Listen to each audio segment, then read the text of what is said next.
আগামীকাল দিনভর নজর থাকবে বাংলাদেশে, তার কারণ বাংলাদেশে আগামীকাল ভোট। হাসিনা সরকারের পতনের পরেই প্রথম ভোট দেবে বাংলাদেশ। কাল বাংলাদেশের এই ভোট ঘিরে নিরাপত্তা অন্যান্য ভোটের তুলনায় অনেক বেশি রাখা হয়েছে। এবার ছাত্র বিদ্রোহের পতন হয়েছিল শেখ হাসিনা সরকারের, তারপরে এই ভোট, যে ভোটে শেখ হাসিনার আওয়ামী লীগ নিষিদ্ধ এবং বেশ কিছু ফ্যাক্টরের মধ্যে কাজ করে গিয়েছে। জামাত ছাত্র জোট ছাত্র বিপ্লবের বাড়তি সুবিধা পাবে কিনা জামাত শিবির দেখতে হবে, নজর থাকবে। বেগম খালেদা জিয়ার মৃত্যুর পর খালেদা আবেগে শান দিয়ে যেভাবে প্রচার করেছে বিএনপি, খালেদা পুত্র তারেক রহমান যেভাবে নতুন বাংলাদেশ গড়ার ডাক দিয়েছে, তার প্রতিফলন ভোটে কতটা পড়ে। তবে এসবেরই মাঝে বাংলাদেশে অশান্তি অব্যাহত, সংখ্যালঘু অত্যাচার অব্যাহত, এবং যদি বলতে হয় যে গত কয়েক মাস ধরে টানা যেভাবে হিন্দুরা অত্যাচারিত হয়েছে সেখানে, তা কিন্তু অব্যাহত চলেই যাচ্ছে। যেমন যদি আমি ডিসেম্বরের কথা বলি, গত ডিসেম্বরে ঢাকায় গুলি করে খুন করা হয়েছিল মনোল চক্রবর্তীকে। মুখ বেঁধে দুষ্কৃতীরা দোকানে চড়াও হয়ে খুন করে। এখনো মনোলের পরিবার বিচার পায়নি। তারাও ভোট দেবেন সরকার গঠন করতে। CNN news 89 senior editor Pallavi Ghosh গিয়েছিলেন ওই হিন্দু ব্যবসায়ীর বাড়িতে। তাকে নিহত মনোল চক্রবর্তীর মা কি জানালেন, শুনুন।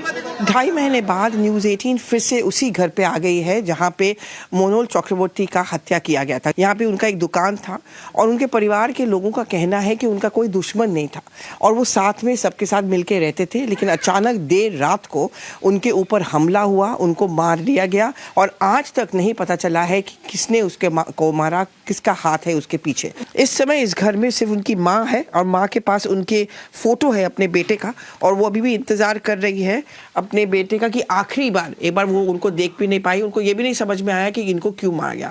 ভয় লাগে? ভয় লাগে? ভয় তো ফ্যামিলির লাগে লাগে। আরেকটা ফুলা আছে, দুইটা বউ আছে। वोट देवेन?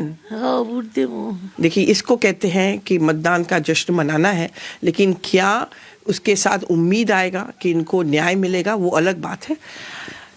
কেন মারা গেছিল কিছু জানতে পারলেন? কি হলো?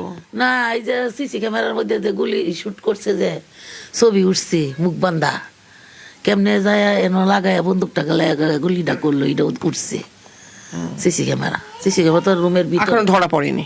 না, अभी भी पकड़े नहीं गए हैं। सीसीटीवी कैमरा में फुटेज है, लेकिन उनका चेहरे पे नकाब था। इंतजार है इनको न्याय का। राहुल मल्होत्रा के साथ पल्लवी घोष। আর ভোটের ঠিক দুদিন আগে সৈয়দপুর এয়ারপোর্ট থেকে এক জামাত নেতা গ্রেপ্তার। কেন না, তার কাছে 50 লক্ষ টাকা, 50 লক্ষ টাকা সহ জামাত নেতা আটক। এই টাকা কোথায়, কিভাবে নিয়ে যাওয়া হচ্ছিল, কেন নিয়ে যাওয়া হচ্ছিল, বাংলাদেশের ঠাকুরগাঁয়ের জামাত প্রধান বেলাল কেন নিয়ে যাচ্ছিলেন এই টাকা, জানা যায়নি।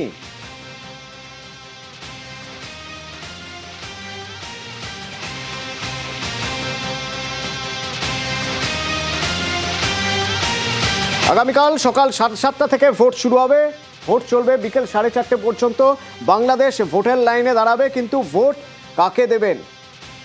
মূলত এবারের লড়াই একদিকে বিএনপি, আরেকদিকে জামাত এবং ছাত্রদের যে জোট, সেই জোট। কিন্তু এবারের ভোটে আওয়ামী লীগ থাকছে না।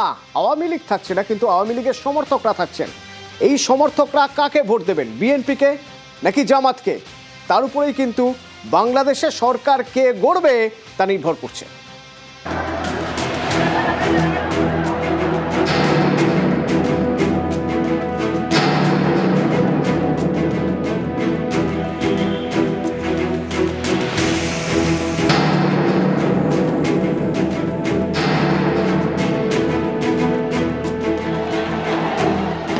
জুলাই 2024 বৈষম্য বিরোধী ছাত্র আন্দোলনে উত্তাল বাংলাদেশ।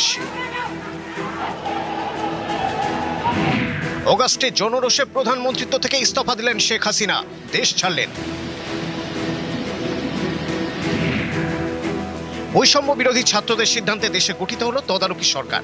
তদারকি সরকারের মাথায় নোবেলজয়ী মোহাম্মদ ইউনূস। কথা ছিল দায়িত্ব নিয়েই ভোট করাবেন ইউনূস, কিন্তু ভোট ঘোষণা তো দূরের কথা, উল্টে একের পর এক জায়গায় অশান্তি শুরু হয়। আওয়ামী লীগের নেতাদের উপর জনরোষ আছড়ে পড়ল।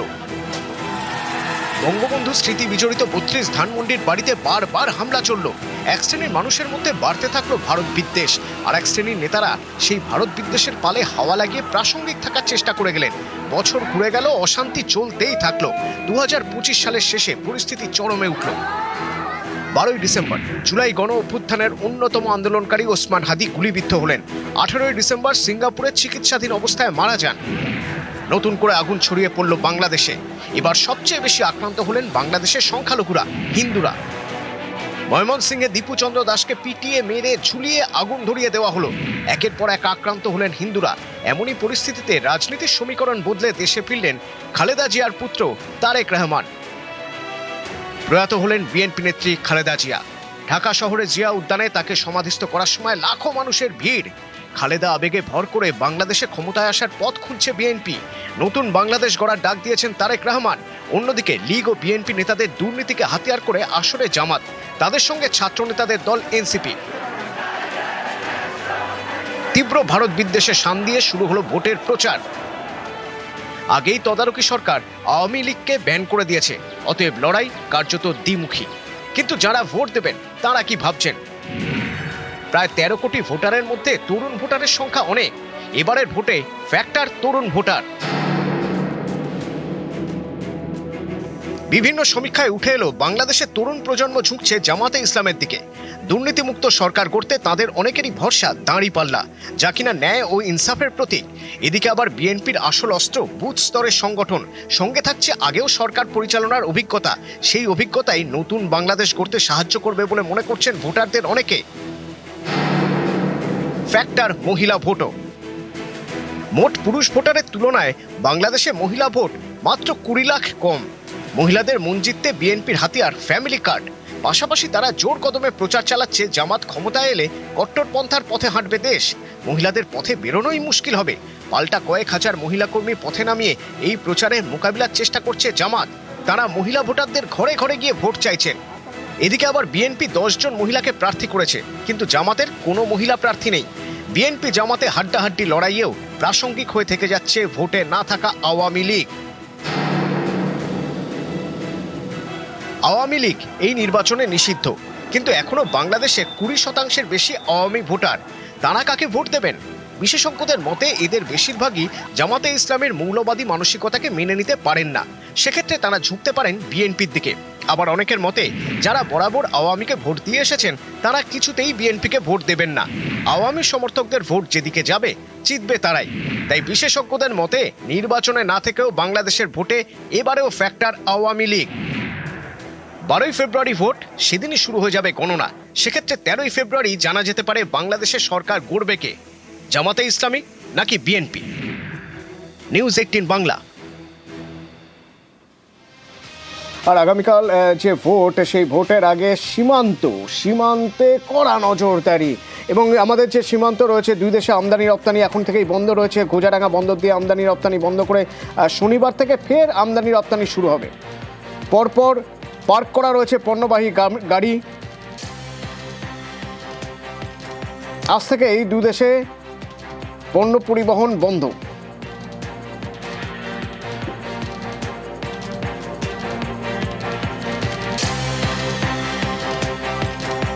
পার্কিং আছে, একটা দিনে একটু অসুবিধা হবে, আবার ভোট হয়ে যাবে। শনিবার থেকে আবার এক্সপোর্ট ইম্পোর্ট চালু হয়ে যাবে। পরিবেশ সবই ঠান্ডা আছে। আমাদের পার্শ্ববর্তী দেশ, সেরকম কোনো নিউজ আমরা পাইনি। তবে এক্সপোর্ট ইম্পোর্ট এখানে নিরাপত্তা পালন আছে, শান্তিভাবে হয়। এই ১২ তারিখ বাংলাদেশে নির্বাচন আছে, তার জন্য বর্ডার ২ দিন ছুটি, আর শুক্রবার আমি সাপ্তাহিক ছুটি। শনিবার থেকে আবার এসেছে আর কি, মাল বোঝাই করে। তাদের প্রতি সমস্যা হচ্ছে নাকি? সমস্যা, তারা পার্কিং এক্সট্রা করে যাবে।